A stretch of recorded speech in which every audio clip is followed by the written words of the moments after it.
Coming up on UCF Nightly News, a new law passed will affect women and their bodies. We'll tell what steps doctors are now having to take.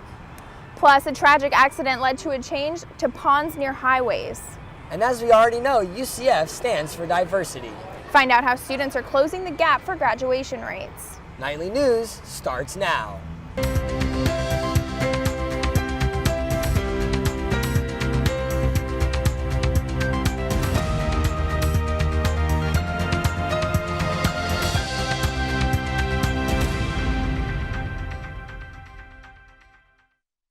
Good afternoon and welcome to Nightly News. I'm Brian Pereira. And I'm Jenna Smith. Today is Friday, April 22nd, 2016.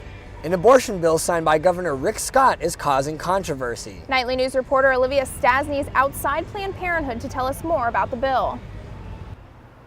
That's right. On March 28th, Governor Rick Scott signed a bill that will defund clinics like Planned Parenthood associated with abortion services. The law will also add new restrictions to the abortion procedure.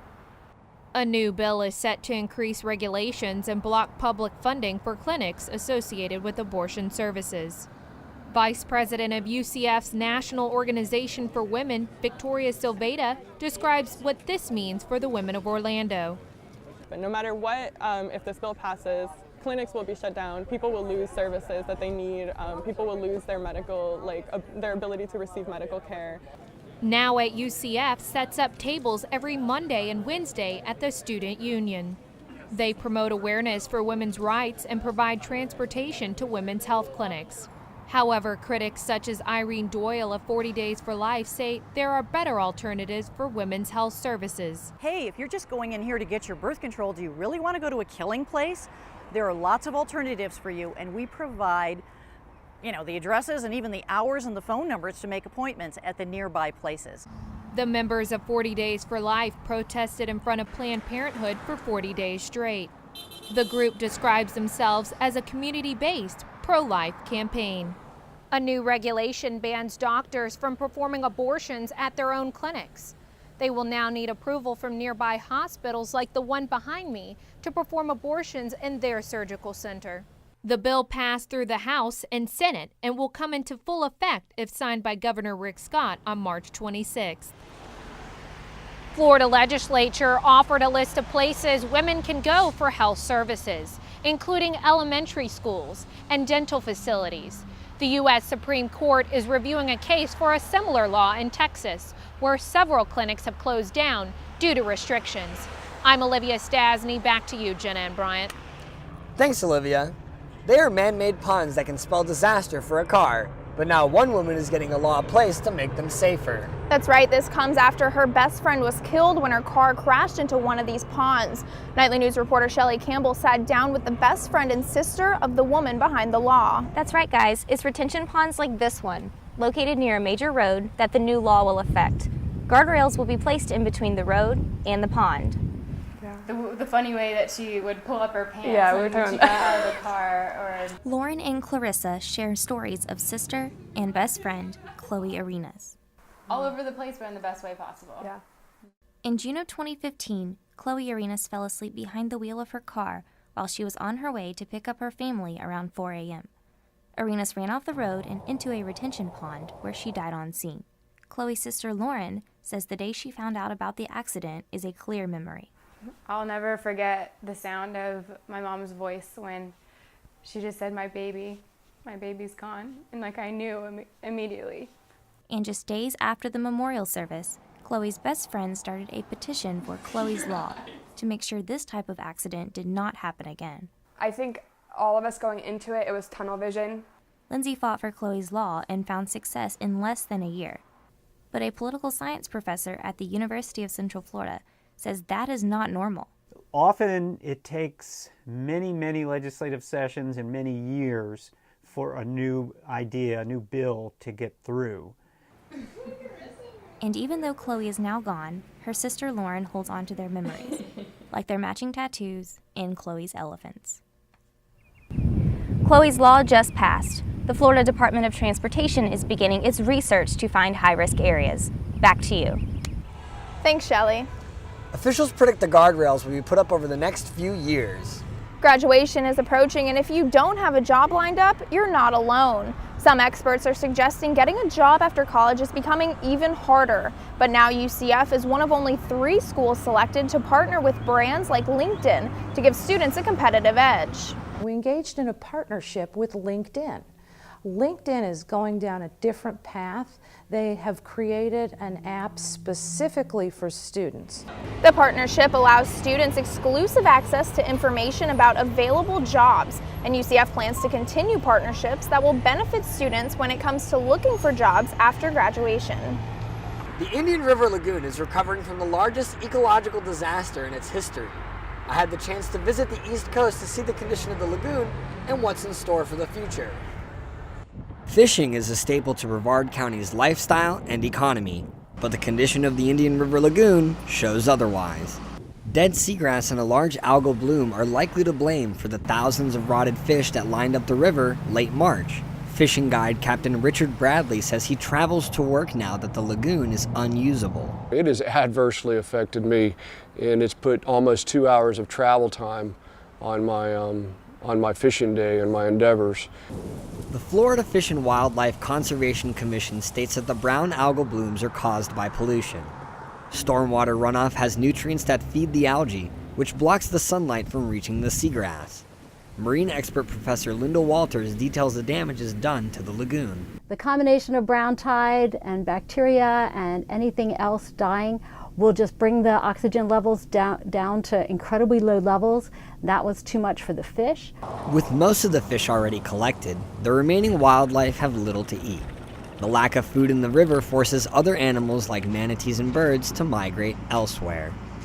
The state will invest $80 million in order to restore the lagoon, but some people like Captain Richards say that it's far too late and the damages are irreversible. The FWC will continue to analyze water samples and give updates as research develops. The FWC recommends local communities to engage with the Indian River Lagoon National Estuary Program, a state and local partnership created to protect the lagoon. It's been a topic of discussion for over a year, but now the idea of a UCF downtown campus is finally a possibility. After receiving millions of dollars of funding donations, Governor Rick Scott's approval for $20 million was the last hurdle UCF needed to move forward with the plans. Oh my gosh, we were thrilled. We were so excited. There are so many folks who have worked very hard on this project. There's so many people we believe in this project, and we're just excited now to see it really come from the ground up and see UCF downtown become a reality. Yep. The campus will include a mix of both UCF and Valencia students. UCF officials hope to open the new campus by the fall of 2018. Caught in the parent trap? New studies report that the number of millennials living at home with their parents is increasing. Experts believe this is true because of new numbers that show 7 out of 10 graduates have an average of $30,000 owed in debt. I mean, it's just like it's getting worse and we're just going to be poor. Well, not poor, but we're just going to be deprived of money and jobs, and it's sad. Workshops are held on UCF's campus to teach students tips on saving money and how to invest responsibly for the future. For more information on days and times, you can visit events.ucf.edu. Coming up, find out UCF's newest accomplishment when it comes to graduation. Plus, a UCF experiment is on its way to space. Hello, my name's Haley, and I have an exciting app for all of you millennials out there who are tired of explaining technology to your parents. Dad, just click on the icon that looks like a paperclip. No, it's up there. You just click it. It doesn't matter how many times you click it. Introducing Techies. You simply put your parent's zip code. Techies finds hundreds of technicians willing to help. Once you find the perfect technician, you swipe right on their profile. And that's how you attach an image to an email. Now click send. Oh, thank you so much. And if you purchase Techies Plus, for only $2.99, our technicians will even sympathize with your parents. No, I can't get computers to work with me anyway. I know, sometimes computers be crazy. Techies.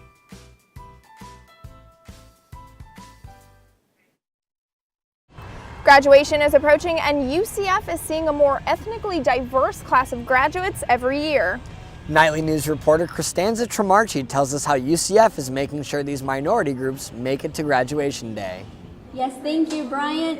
The Black student population has seen an increase of graduation rates among Black students, and it's organizations like this one behind me who are working together to help the academics of Black students as well as other minorities. Officials at the University of Central Florida are making diversity a priority. UCF reduced the graduation rate gap between Black and white students by 1.9%. Vladimir Coffey is a junior at UCF. He says that when school gets tough, he works even harder to make graduation a reality. I just push on and work harder to try and get better. I learn from my mistakes and just try to get better.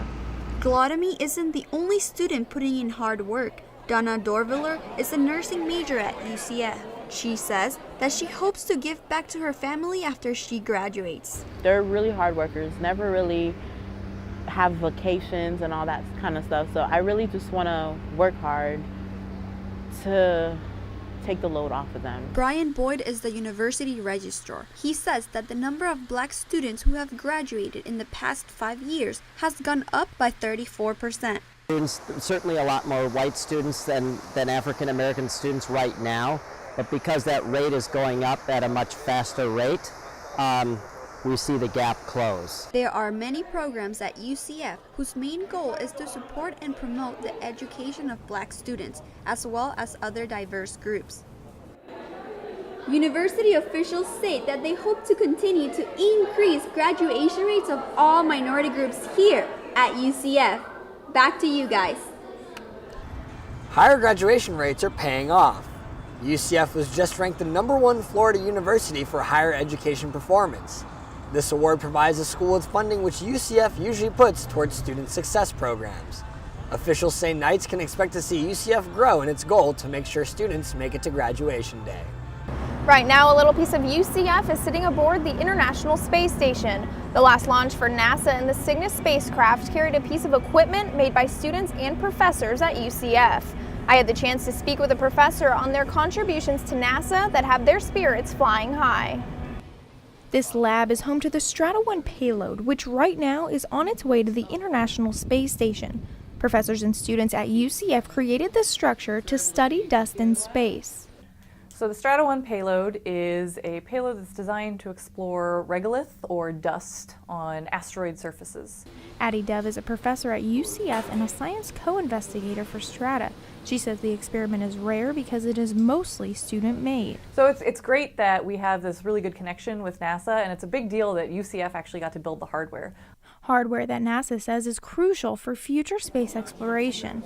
During a press conference on Monday, NASA project manager for Strata, Kristen John, stressed there are a lot of unknowns. So NASA is interested in visiting asteroids, sending spacecraft there, and eventually sending astronauts there. But to do this, we have a lot that we need to learn. A statement Dove agrees with. So we really need to understand how the dust behaves before we send spacecraft or people there. And the collaboration between UCF and NASA for the Strata-1 payload is already proving to be advanced. Dove says a process that usually takes years took them only 10 months. And really, without the undergraduate students, who are mostly engineering students, we wouldn't have gotten it done in time. And John says UCF is one of the only schools to lead an experiment to the International Space Station on this launch. Liftoff of the Atlas V rocket with Cygnus, with supplies for the crew, experiments for the science. The Strata-1 payload will stay in the International Space Station for almost a year to collect research for future space exploration. That's our time for right now. Thanks for joining us. Remember, you can always keep up with us during the week on our website, nightlynews.ucf.edu. And if you've got a story idea you want us to know about, send it our way. You can reach us at nightlynews@ucf.edu. Thanks for watching and have a good day.